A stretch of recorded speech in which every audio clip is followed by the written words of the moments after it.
Bueno, seguimos en la hora de Maquiavelo versión online y estábamos con Juan Dabusti de Atos Origin, una empresa de software de origen francés. El hombre, por supuesto, como ya le había explicado, es economista y estamos hablando de cómo es esta Argentina rara, en donde todo el mundo, todos sabemos que la inflación es del 30%, 25% como mínimo. Y sin embargo, oficialmente el gobierno va y dice, no, es de 10. Y agarra a los consultores, a los economistas que salen a calcular otros índices y les pone multas. Es una cosa muy rara. Entonces yo le había preguntado en el programa cómo explicarle a un empresario francés en su casa matriz, que supongo que estará en París.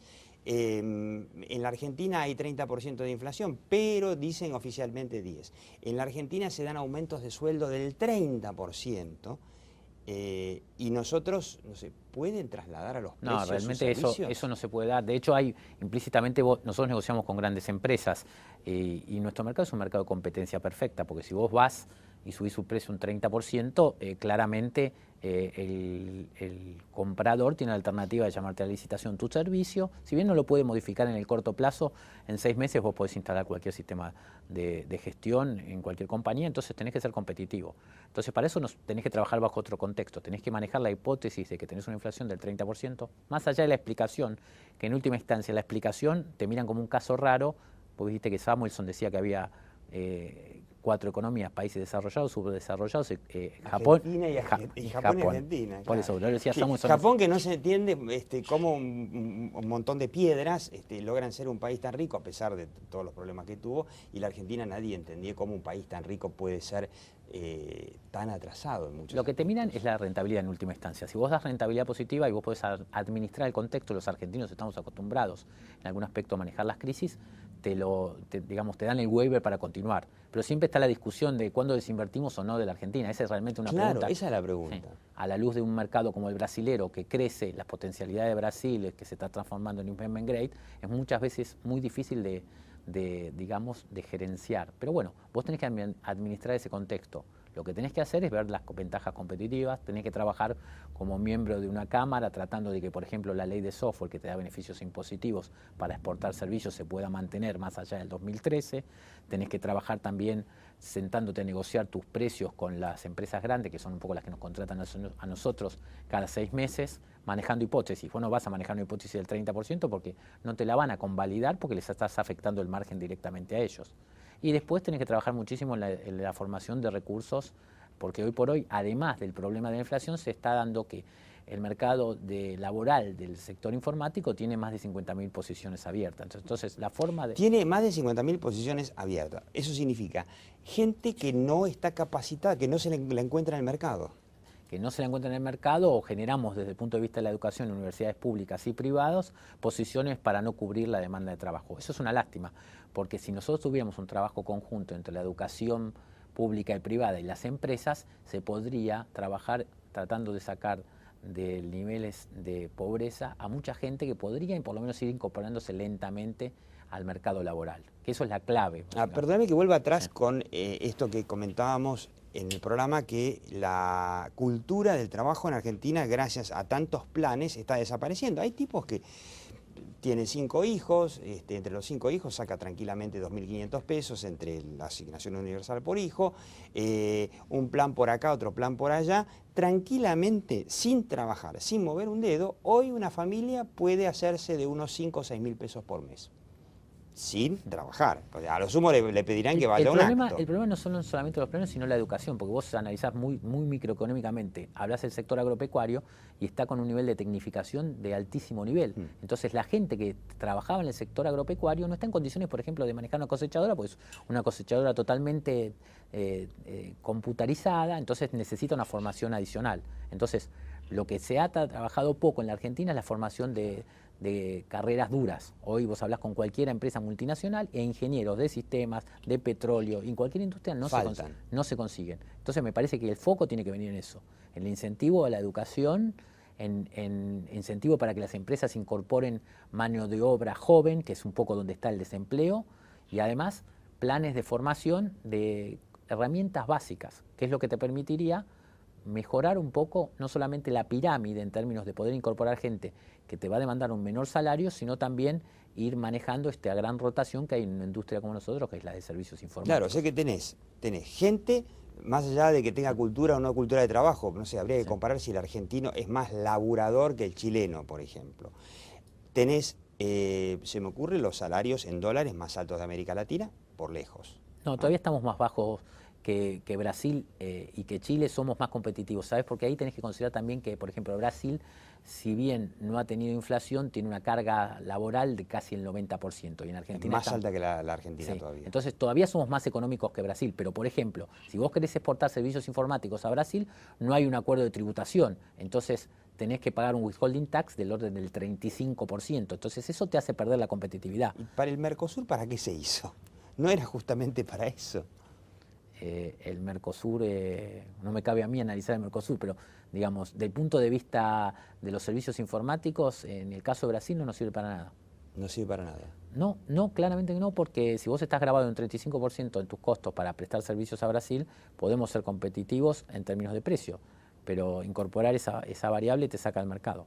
No así en Estados Unidos, donde todavía el mercado argentino te da una ventaja de ser un 50% más baratos que los americanos, lo cual... O sea que los sueldos de los empleados argentinos todavía son más bajos que los norteamericanos. Sí, podés prestar servicios a Europa y a Estados Unidos, sí. Pero, por ejemplo, con España hoy estamos perdiendo la competitividad, porque se conjuga el desempleo de España y los menores salarios de zonas no cercanas a Madrid, sino los alrededores de España, lo cual hace que con tu incremento de salarios del orden del 25-30% que se está dando en toda la industria. Y todos los años. Sí. Todos los años 25-30%. Sí, en dólares. Ya llevamos casi 2 o 3 años. Entonces me parece que esto en el mediano plazo no es sostenible si no se controla la inflación o si no terminás en una presión muy fuerte sobre el tipo de cambio, que no va a venir dado por un problema de reserva, sino va a venir dado esencialmente por un problema de competitividad de la economía. De competitividad. Y eso va a significar que de alguna forma la Argentina... Los sueldos no se pueden bajar, eso ya quedó demostrado en el 2001 que los sueldos son sacrosantos e intocables. Sí, la oferta laboral es a una devaluación o forzosamente se va a tener que ir a eso. De hecho se está dando en los servicios que tenés subsidios, en todos los servicios que tienen que ver con transporte, energía y demás para mejorar el salario real. Si no te dan beneficios desde el punto de vista de disminuir la carga laboral, estamos perdiendo la competitividad. Y el mercado argentino lo que estamos haciendo es exportar talentos, porque la gente más capacitada tiende a trabajar en otros países y nosotros estamos importando mano de obra muchas veces no calificada. Ahí. ¿Cómo ves, para terminar, sos economista, obviamente, no sos un experto en comunicación, pero cómo ves cuando pones un noticiero y ves que hay un conflicto gremial, hablan los sindicalistas? De los empresarios no llega nada. Los políticos no salen a defender la economía de mercado porque están demasiado preocupados por cómo se rechazan unos a otros para no juntarse. ¿Quién defiende digamos, el planteo, por ejemplo, que hiciste vos, o la visión que tuviste vos de cómo ser más competitivo, cómo lograr que en el exterior crean que la Argentina no es un país enloquecido y puedan venir a invertir como invirtieron alguna vez? ¿Cómo ves a los empresarios en ese rol? No, yo creo que hemos dejado un espacio importante de cara a lo que es la opinión pública, porque pareciera que defender ideas de mercado es hablar de la década del 90, la demonización de las economías liberales, digamos. Y no hay que olvidarse que, digamos, el capitalismo es la base de crecimiento de todos los países. No conozco países que no sean capitalistas que no hayan surgido. Y podemos hablar de incluso economías cerradas como la economía china, que está pegando un golpe de crecimiento del 9-10% y mejorando los niveles de empleo, la economía brasilera, que ha sacado 26 millones de pobres en los últimos 10 años. Y los basamentos tienen que ver con una economía capitalista, con una inflación controlada, con un déficit fiscal acotado, y realmente creo que hemos dejado un espacio desde el punto de vista de poder defender las ideas que verdaderamente son las que generan el empleo, ¿no? ¿Y quién tiene que ocupar ese espacio? ¿Los empresarios mismos? Yo creo que los empresarios, las cámaras y los individuos, también con el voto, ¿no? Muchas veces. Los individuos con el voto, ¿no? Eso es Siempre recuerdo, termino recordando una frase que dijo una vez Sergio Berestein de Poliarquía en una cena. Hizo un comparativo, creo que es la cuarta vez que lo voy a hacer el comparativo, pero no me voy a cansar de hacerlo, de el ARI de Lilita Carrió en el año 2003 y una elección que fue, creo que hace 2 o 3 años, en El Salvador, en Centroamérica, donde ganó un candidato de izquierda, Funes, se llama de apellido, no me acuerdo el nombre ahora, de Funes, el presidente de El Salvador, que es un hombre de izquierda, un guerrillero, ex guerrillero por supuesto, que está haciendo un gobierno de izquierda no chavista, o sea, muy parecido a Mujica en Uruguay o a lo que fue Bachelet en Chile, Lula en Brasil. Muy exitoso, además, y muy popular. Me decía, El Salvador es un país de 3 millones de habitantes, o sea, es la capital federal más o menos. Sí, que casualmente fue uno de los 3 países que Obama visitó. Que visitó justamente, y a un tipo, visitó a un ex guerrillero antes de no venir a Argentina. 100 millones de dólares invirtió, entre comillas, el partido de Funes para llevarlo al poder y, bueno, y hacer un recambio porque El Salvador gobernaba un partido de derecha, claramente de derecha. Lilita Carrió, con cierto éxito, ¿por qué no? Invirtió en el 2003 $400.000. $400.000. Una campaña presidencial para un país de 40 millones de habitantes, nada menos que la República Argentina, no sé, sexto, séptimo país del mundo por su tamaño.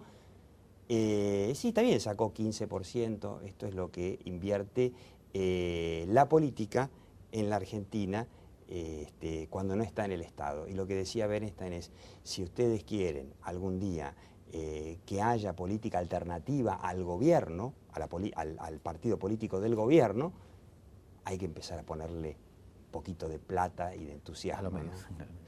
Juan Dabusti, bueno, muy interesante, ¿no? Le digo como conclusión, ¿no? Es un empresario que tiene que explicarle a su casa matriz cómo funciona la Argentina, en donde hay un señor Moreno que te dice un día no importa si no exportás, te regulan cosas de un día para el otro y te cambian los...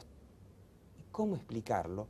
Y bueno, lo dijo claramente, la clave de quién debe explicarle la economía de mercado a la sociedad la tienen los empresarios y ningún otro. Así que Juan Dabusti, muchísimas gracias. Gracias a vos, Diego. Siga viendo La Hora de Maquiavelo. Chao.